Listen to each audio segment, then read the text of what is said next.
सद्गुण संपन्न समस्त महात्मागण को सत सत नमन है।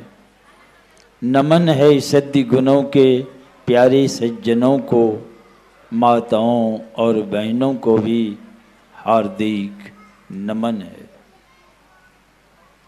और इस अंतिम बेला के सत्संग में जरा हम सब लोग भी अंतिम दम लगा के बुलंद आवाज में जय जयकार करें।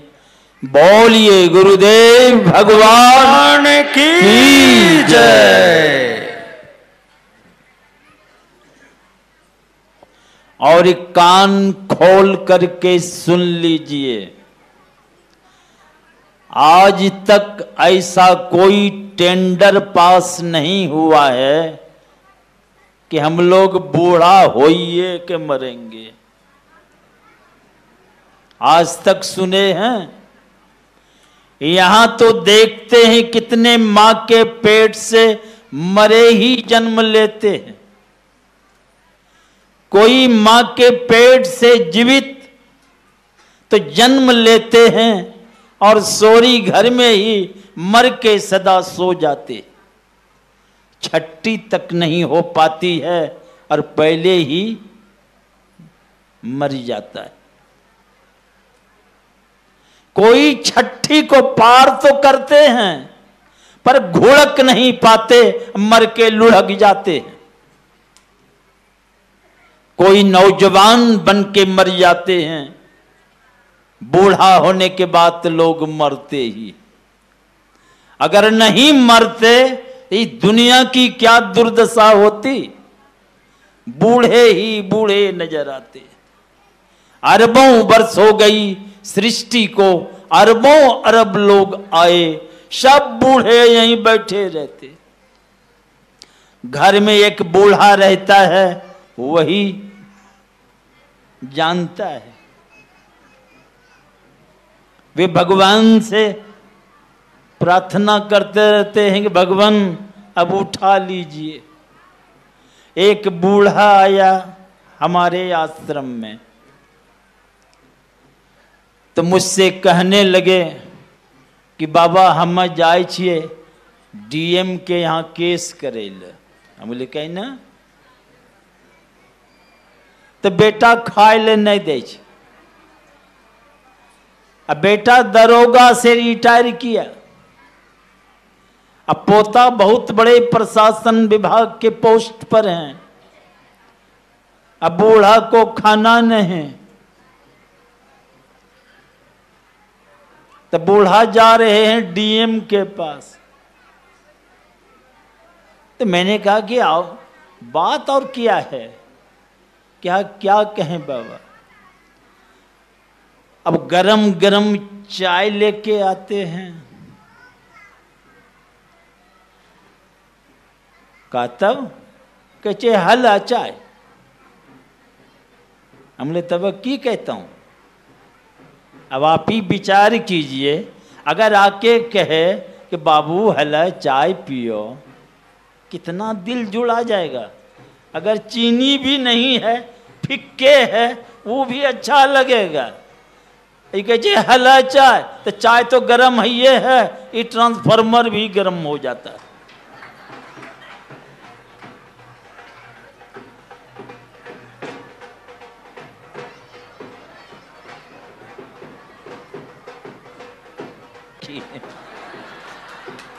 इसीलिए आया है चेताने के लिए कि अभी भी सावधान हो जाओ, नहीं तो अंत में आगे और पाछे बैंड पार्टी बजाते ले जाएंगे।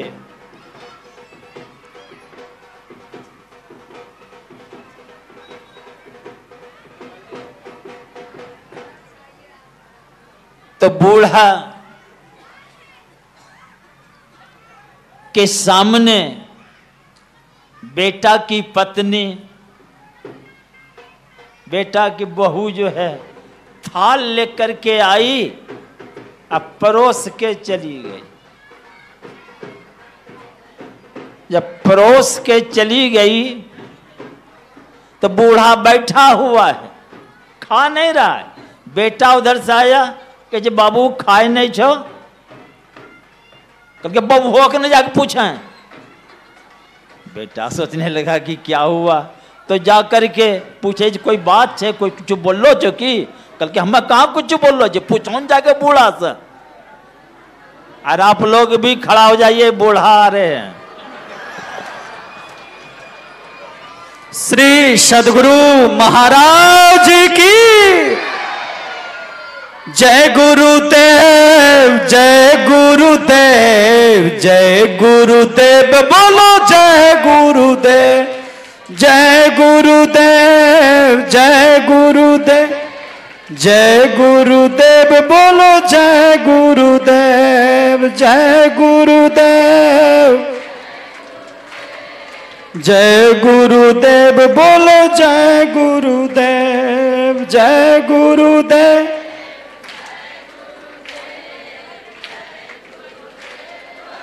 जय गुरुदेव। श्री सद्गुरु महाराज की जय। आप लोग अपने स्थान पर बैठ जाएं और कृपया बिल्कुल शोरगुल नहीं करेंगे। खास करके माताओं की टोली से बहुत आवाज आती है। कबीर साहब ने कहा, सुन लीजिए, कबीर सत्संग बीच में बात चलावे और अत्ते अपराधी आत्मा तीन लोक नहीं ठोर। पुण्यस्थली है, यहां गप करेंगे तो बड़ा भारी पाप लगेगा। आप लोग शांति शांति से बैठिए और पूज्य बाबा के प्रवचन को सुनिए। श्री सद्गुरु महाराज की जय। हाँ, तो बूढ़ा के सामने थाल परोसा हुआ है, चुपचाप बैठे हुए हैं, खा नहीं रहे। बेटा उधर से आया, कहते बाबू खाए नहीं छो? कल के बाबू होकर जाके ना पूछें। बेटा सोचने लगा कुछ बोली होगी, तो गए, कहा बाबू खाए नहीं छे, बैठ लो जी चुपचाप, थाली सामने परोस लो छे। कहते हमें कहाँ कुछ बोल लो छे, जाके पूछो ना बूढ़ा से।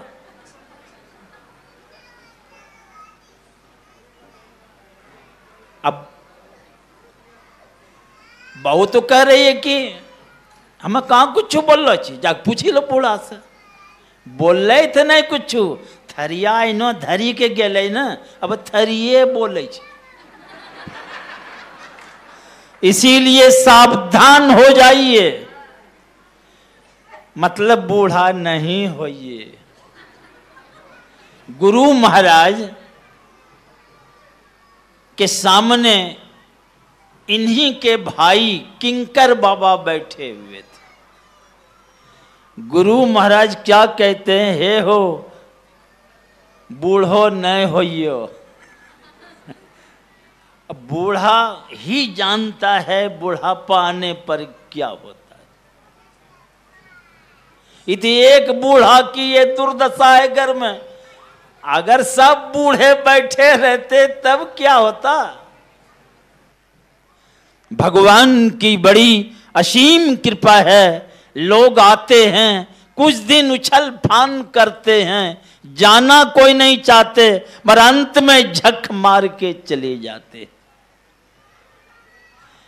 क्या कुछ साथ में गए? कुछ साथ जाने वाला नहीं है। दास कबीर कहे समझाई, अंत काल तेरो कोई नहीं सहाई। कोई साथ जाने वाला नहीं है, तब क्या जाएगा। चला अकेला संग ना कोई, क्या अपना पावेगा रे। बस अच्छा खराब जो किए हैं वही आपके साथ जाएंगे। इसीलिए सावधान हो जाइए।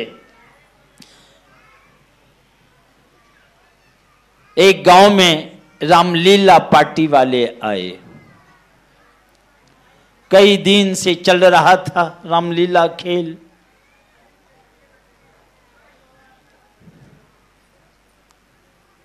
तो जो हनुमान जी का पाठ करते थे वे अपने साथी से कहते हैं कि चलो टहलने के लिए।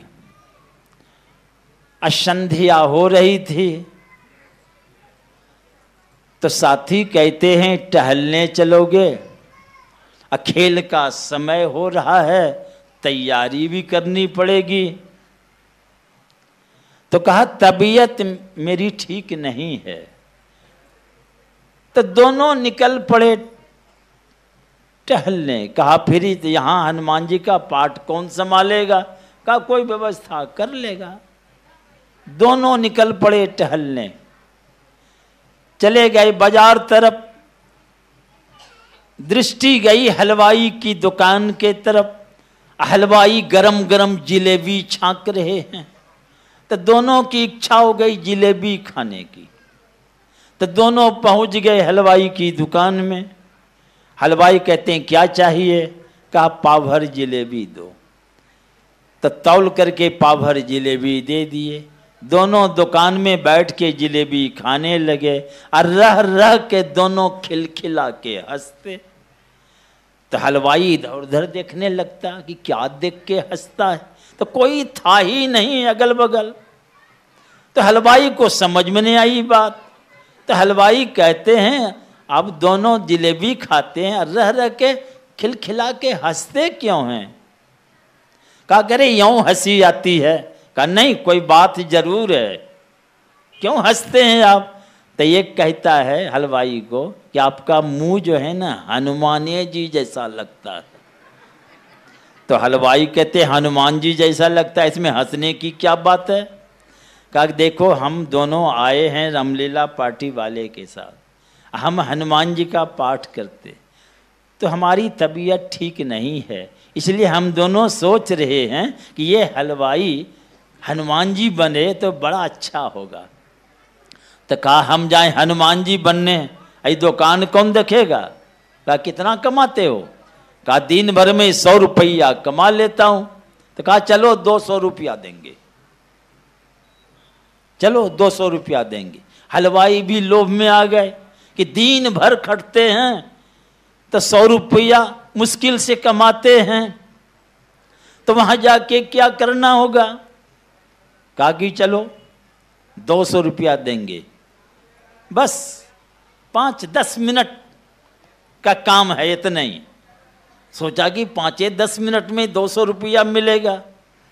तो चले गए, ले गए पेंटर हाउस में, ले जाके मुकुट बना के पुछड़ी जोड़ के गदा हाथ में पकड़ा के हनुमान जी का रूपरेखा बना के खड़ा कर दिया। जब हनुमान जी का रूप बना के खड़ा कर दिया, कहा सुनो, जैसे तुम मंच पर जाओगे तो उधर से रावण पर्दा के आड़ से आएगा मंच पर, और मोछ पर हाथ फेरते हुए, आंख लाल करते हुए कड़क कर पूछेगा तुम कौन हो? बस इतना ही कह देना है कि मैं रामदूत हनुमान हूं। कहा समझ गए? कहा हाँ हाँ समझ गए। जैसे रावण आएगा मंच पर, कड़क कर पूछेगा, आंख लाल करते हुए, मोछ पर हाथ फेरते हुए पूछेगा तुम कौन हो? बस इतना ही कह देना है कि मैं रामदूत हनुमान हूं। समझा बुझा के भेज दिया। जैसे मंच पर आए और उधर से रावण जो निकला 10 मुंडा लिए, और आंख लाल करते हुए और मोछ पर हाथ फेरते हुए कड़क कर जो बोले तुम कौन हो? ये अकबका गए। कहा तुम कौन हो? कहा हम हलवाई हैं। जैसा गर्दनिया दिया कि हलवाई मंच के नीचे जाके मुंह बल गिरा। कहते हैं हलवाई हैं, वैसे ही परमात्मा ने हम लोगों को समझा बुझा के इस संसार रूपी मंच पर भेज दिए हैं। यहाँ के हम लोग भी अकबका गए हैं, तो आपको भी गर्दनियां लगेगा और 84 की खाई में चले जाइएगा। इसीलिए सावधान हो जाइए आप। अभी सबरी की बात सुन रहे थे, बड़ी यातना दी गई सबरी को। इर्द गिर्द जो भी साधु महात्मा थे, पानी तक पीना मना कर दिया। बड़ी समस्या हुई। तो वैसे आप भी सावधान हो जाइए। घर में कैसी भी परिस्थिति हो, उसको बर्दाश्त कीजिए।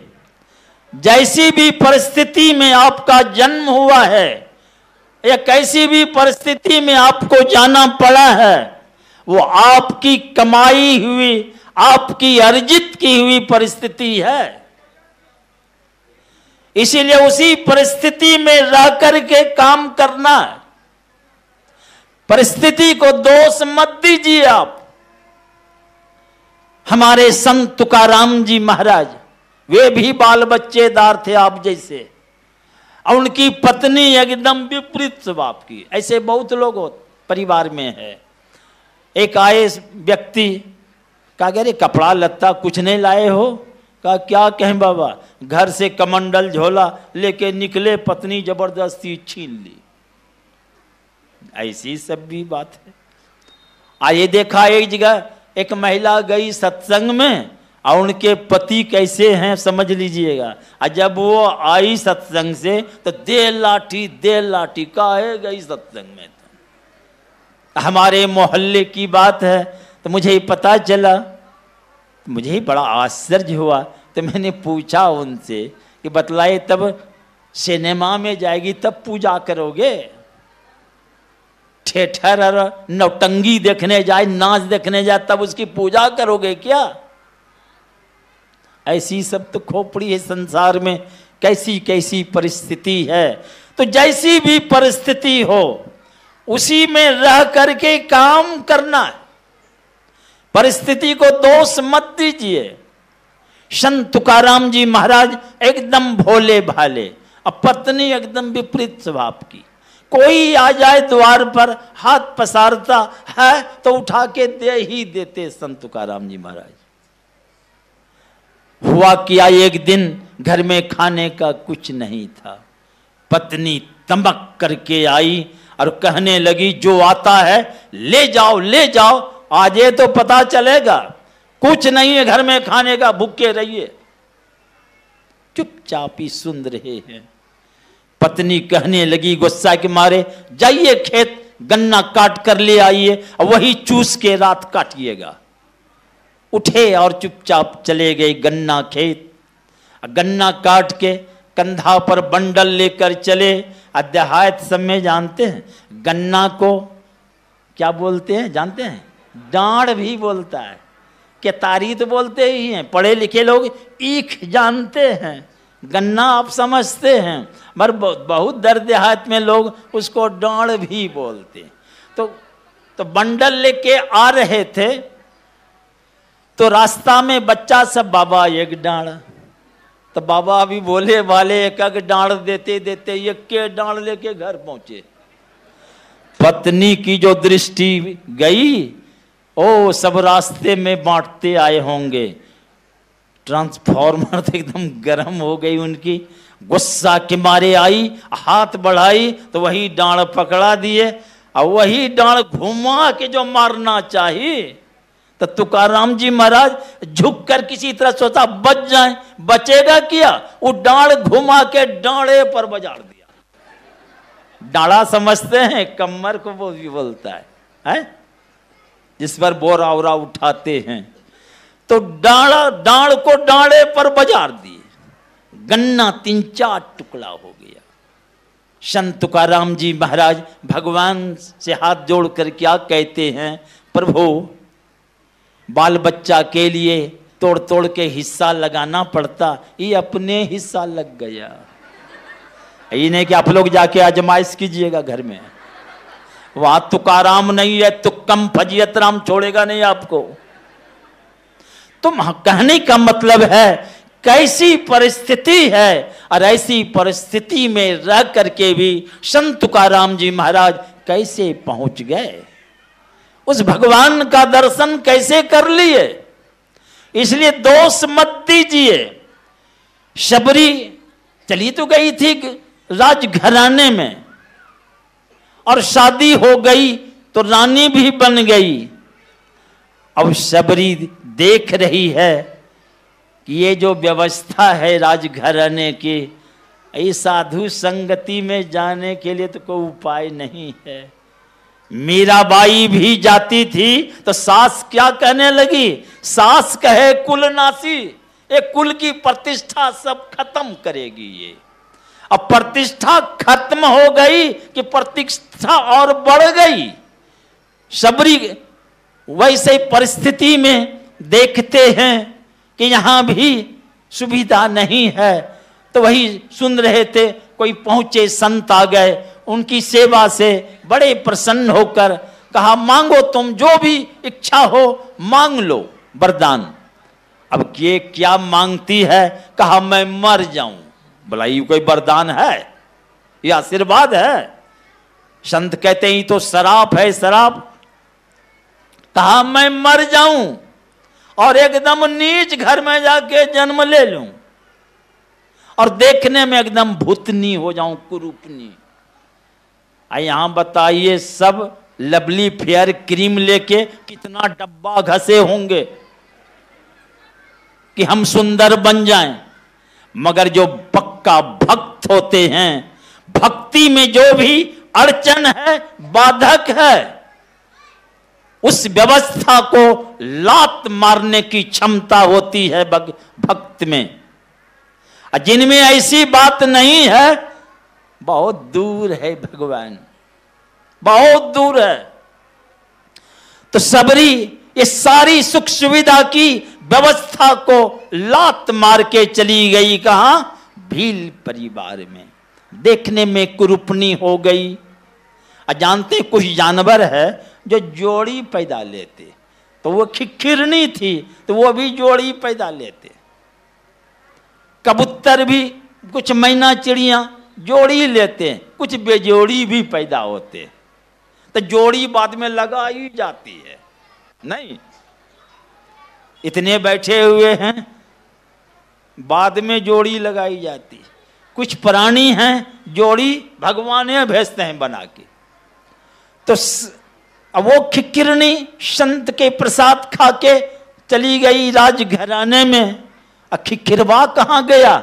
उनके तो इतिहास कहीं नहीं पता, न कोई बोलते हैं न पढ़ने को मिलता है। और वो फिर चली गई भील परिवार में। अब वहां भी सियानी होने लगी, सियानी हुई, वहां भी शादी होगी। मैंने खिखिरवा फिर पहुंच गया वहां। अल्ले के जा रहे हैं ससुराल। अब वो जंगल का मार्ग देखा न जब कि एकदम काली कलूठी भूतनी है, सोचा इसको ले जाएंगे, अड़ोस पड़ोस के बाल बच्चा सब डरेगा, छोड़ के भाग गए। वही चली गई कहां? मतंग ऋषि की कुटिया में गई। नहीं, डर के मारे बाहर रह गई, इर्द गिर्द में रह गई। अब ये क्या करने लगी? चोरी करने लगी। कहिएगा कौन सी चोरी करने लगी? सेवा की चोरी। जो काम करने वाला था, जो स्नान करने जाते थे, मार्ग में झाड़ू लगाने का काम, लकड़ी की व्यवस्था करने का काम, पानी लाने का काम, ये क्या करती थी? 11-12 बजे रात में जा करके झाड़ू बुहाड़ू लगा के लकड़ी रख दे, पानी व्यवस्था कर दे। जिनका काम था जब उस समय पर आवे तो देखा कि सब कुछ ठीक ठाक है। भाई ये कौन कर देता है? एक रोज, 2 रोज, 2-4 रोज चला, छिप करके रहा, बस पकड़ लिया। पकड़ के ले गए ऋषि के पास। अब वो थर थर कांप रही है। मतंग ऋषि अंतर्यामी संत कहते हैं तुम घबराओ नहीं, तुम्हारी सेवा से मैं बहुत प्रसन्न हूं, तुम घबराओ नहीं, तुम यहीं रहो। ये गुरु की कृपा हो गई। भजन भेद बतलाए और जब ऋषि दुनिया से विदा होने लगे तो क्या कह गए? मतंग ऋषि कहते हैं कि शबरी तुम इसी कुटिया में रहना, प्रभु आएंगे। अब इसका अर्थ अलग अलग लगा रहे हैं लोग। हमारे गुरु महाराज उल्टा नाम, देखो भाई, उल्टा नाम जपत जग जाना। वाल्मीकि क्या हो गए? ब्रह्म समाना। उल्टा नाम और सीधा नाम। तो वहां गोस्वामी छोड़ता है बजा भाई।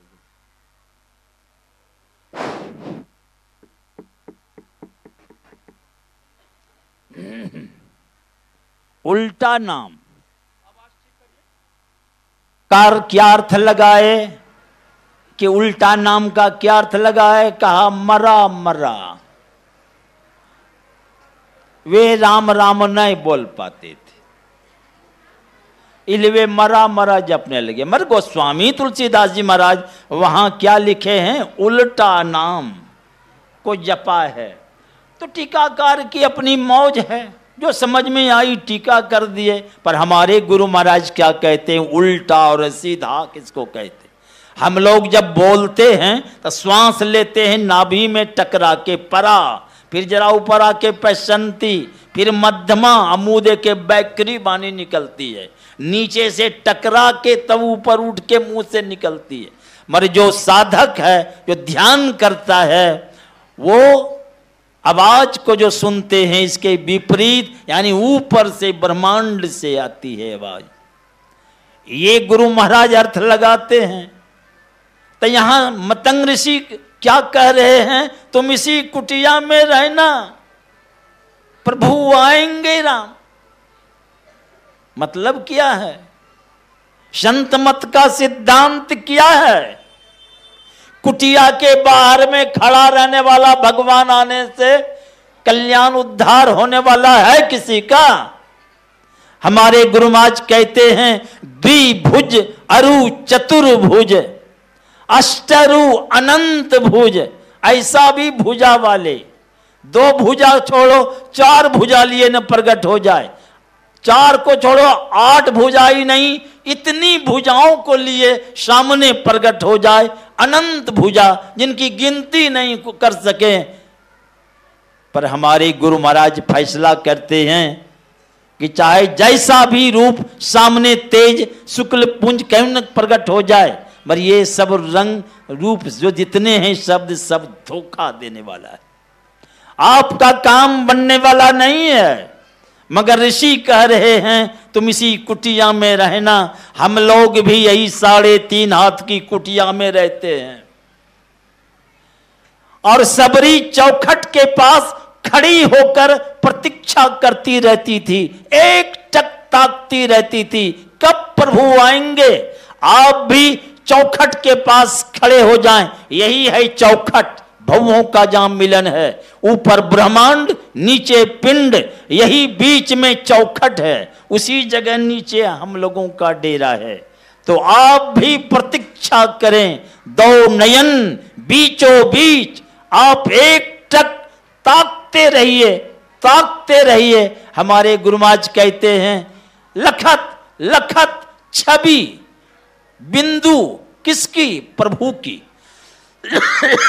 तो दो नयन बीचों बीच सन्मुख एक टक तुम ताकते रहो, ताकते रहो, देखते रहो, देखते रहो। गुरु महाराज कहते खुशामद नहीं करना पड़ेगा, आप ही वह बिंदु झलके पट गिरा निरखत रहो, अपने आप चमचमाता हुआ प्रकाशमय बिंदु प्रकट होंगे। वो बिंदु में जब आपकी वृत्ति सिमट जाएगी तो सारी इंद्रियां दम तोड़ देगी, सारे अंग प्रत्यंग से चेतन की धारा सिमट के वहां केंद्रित हो गई। अब आंख खुली है पर देख नहीं सकती, कान खुला रहता है कुछ नहीं सुनेगा, मुंह में रसगुल्ला भी घुसिया दीजिए कुछ नहीं पता चलेगा। ये सारी इंद्रियां दम तोड़ देगी। ये दम तोड़ने वाली साधना है, दम की साधना। इसलिए हमारे तुलसी साहब कहते हैं दम पर दम हर दम प्रीतम संग तुलसी मिटा क्लेश। दम पर दम और हर दम लगे रहिए आप। सारी चेतना सिमट के जब केंद्रित हो जाएगी, इंद्रियां सारी दम तोड़ देगी। सारी इंद्रियां जब दम तोड़ देगी तो ये पंच विषयों से आप ऊपर उठ जाएंगे और चमचमाता हुआ प्रकाशमय बिंदु में जब आप प्रवेश करेंगे, हमारे वेदांत के ऋषि कहते हैं कि बीजाक्षरम परम बिंदु नादं तस्यो परिस्थितम, वो बीज, वो परम बिंदु वहां चमचमाता हुआ जब प्रकट होगा तो बिंदु पीठं विनिर्भिद्य नादलिंगमुपस्थितम, बिंदु का भेदन कर उसके ऊपर साधक चले जाते हैं और परमात्मा की आवाज को वे सुनते हैं। ये सातवीं भक्ति है और सारी चेतना सिमट कर केंद्रित हो गई, ये छठी भक्ति है। और बिंदु में प्रवेश कर परमात्मा की आवाज को आप सुनने लगेंगे। जैसे BBC लंदन मीटर पर रेडियो की सुई खड़ी कर दीजिए, वहां की आवाज सुनने लगेंगे। विविध भारती मीटर पर खड़ी कर दें, वहां की आवाज को सुनने लगेंगे। ये परमात्मा के दरबार में जो आवाज हो रही है, वही प्रकाशमय बिंदु पर अपनी दोनों दृष्टि रूपी सुई को आप खड़ी कर लें, आप उस दरबार के आवाज को आप सुनने लगेंगे। और जिनकी आवाज को लोग सुनते हैं वही बन जाते हैं। तो परमात्मा की आवाज है, परमात्मी गुण से वो गुणान्वित हो जाते हैं। और आठवीं क्या है? अठम लाभ संतोषा, पहुंच गए उस मंजिल पर, वहां कोई कमी नहीं है। अठम लाभ संतोषा, सपनों नहीं का है दूसरे के तरफ झांकेगा अब। 8 पहर झूमत ही बीते, डार दियो सब भारा, उस आनंद में मस्त होते हैं। और ऐसे जो भक्त होते हैं वो इसके लक्षण क्या हैं? वे उसमें नम्रता आ जाती है। जैसे वृक्ष में फल जब लटक जाता है तो सारी डालियां झुक जाती है, वैसे वो साधक के अंदर नम्रता आ जाती है, प्रेम और दया के सागर हो जाते हैं। वही सबरी के अंदर वो नम्रता आ गई है। संत और भगवंत में कोई अंतर नहीं है, उस पद को प्राप्त कर चुकी है। पर सबरी के अंदर नम्रता देखिए कि ही विधि स्तुति करो तुम्हारी, मुझे कुछ नहीं ज्ञान है, ये नम्रता आ जाती है और ये लक्षण है। तो इसीलिए भक्ति की पराकाष्ठा पर सबरी पहुंच गई थी और उस जहां से भी लौटना नहीं पड़ता है। इसीलिए हमारे कहने का मतलब है यही शरीर है कुटिया। ये कैसी कुटिया है? 3.5 हाथ की कुटिया है। एक हाथ में 2 बित्ता, 3.5 हाथ में 7 बित्ता, एक बित्ता 12 अंगुल का होता है, तो बरसते 84 अंगुल की ये कुटिया है। 84 को पार करने के लिए मिला है और ऐसी 84 को पार करने की व्यवस्था इस शरीर के अंदर है। और ऐसी कुटिया में आकर के आप कुटिया खा रहे हैं, मांस मछली कुटिया, ये ताड़ी दारू शराब पी रहे हैं। इसीलिए इसका परिणाम आपको जन्म जन्म दुख भोगना पड़ेगा। इसलिए इस कुटिया में आप रहते हैं। आई कुटिया को ड्रिंक पी के, गाड़ी में घुस के, पहाड़ से लुढ़क के तोड़ताड़ कीजिएगा तो प्रायश्चित भोगना पड़ेगा। इसीलिए ये कुटिया बहुत अनमोल है। इसी कुटिया के अंदर परमात्मा का पदार्पण जब होता है, जा घट में प्रगट हो, वही घट की बलिहारी होती है, बाबा देवी साहब कहते हैं। तो इस शरीर के अंदर ही परमात्मा का दर्शन होता है। इसलिए यह अनमोल कुटिया के अंदर रह के, और कितना भी दुख विपत्ति आवे उसकी चिंता ना करें, इस कुटिया को सही सलामत रखें और इसी में आप ध्यान करते रहें और अंत में आप अनंत परमात्मा के पास पहुंचेंगे। बीच में ही अगर शरीर छूट गया तो आप अधोगति में नहीं जाएंगे, पहले स्वर्गलोक जाएंगे। लौट के जब आएंगे श्रीमान कुल घर में आपका जन्म होगा, दोनों हाथ में लड्डू है। मरने के बाद स्वर्ग सुख, आने के बाद फिर मनुष्य शरीर मिलेगा। इसीलिए आप फिर साधना में बढ़ते बढ़ते अंत में अनंत परमात्मा को आप प्राप्त करेंगे। इसलिए संसार में नेकी से रहें, नेकी की कमाई करें, झूठ से बचें, चोरी से बचें, नशा में खैनी बीड़ी ताड़ी दारू गांजा भांग तमाम नशा को आप त्याग करें। मांस मछली अंडा का भोजन ना करें, खामखा किसी को तंग ना करें और पर स्त्री पर पुरुष के साथ गलत संबंध, ये व्यभिचार कहलाता है। यही पंच पाप है। पांचों पाप से जो बच के रहता है वही संसार में भला आदमी है। और ऐसे भला आदमी बन के बैठे रहने से भी काम बनने उनने वाला नहीं है। अगर काम बनता तो शंकराचार्य महाराज को ये नहीं कहना पड़ता, विदेशेषु मान्य स्वदेशेषु धन्य सदाचार वृत्तेषु मत्तो नो चान्य मनश्चैन लग्नम गुरुरंघ्रि पद में ततः किम ततः किम ततः किम ततः किम। शंकराचार्य महाराज कहते विदेशों में समादर मिलता हो, अपने देशों में लोग जय जयकार करता हो, सदाचारियों में अग्रगण्य स्थान रखता हो, पहला नंबर रखता हो, ये व्यक्ति तो बड़े सद्भागी होंगे कि विदेशों में सम्मान, अपने देशों में जय जयकार करता हो और सदाचारियों में पहला नंबर रखने वाला हो। अब क्या चाहिए? पर शंकराचार्य महाराज कहते हैं अगर गुरु के चरण में प्रेम नहीं है तो क्या किया, कुछ हाथ लगने वाला नहीं है। इसीलिए हमारे गुरु महाराज भी कहते हैं गुरु की भक्ति साधु की सेवा बिनु नहीं कछु पाई हो। जिन्होंने कुछ भी पाया है गुरु की भक्ति साधु की सेवा करके ही पाया है। क्या पाया है? यही राज पा लेते हैं। जो अति सिमट रहे, सिमटने की कला, संसार के सारे ख्यालों से हट करके सिमट के अंतर्मुख चल केंद्रित होकर समस्त ब्रह्मांड का ज्ञान होने लग जाता है। जो अति सिमट रहे ताको पड़े जनाई हो, समस्त ब्रह्मांड का खेल देखते हुए अंत में सर्वाधार को भी पता चल जाता है। जो सबका आधार है उस परमात्मा का दर्शन कर जीवन सदा के लिए सार्थक और सफल है। यही शुभकामना के साथ बोलिए श्री सद्गुरु महाराज की जय।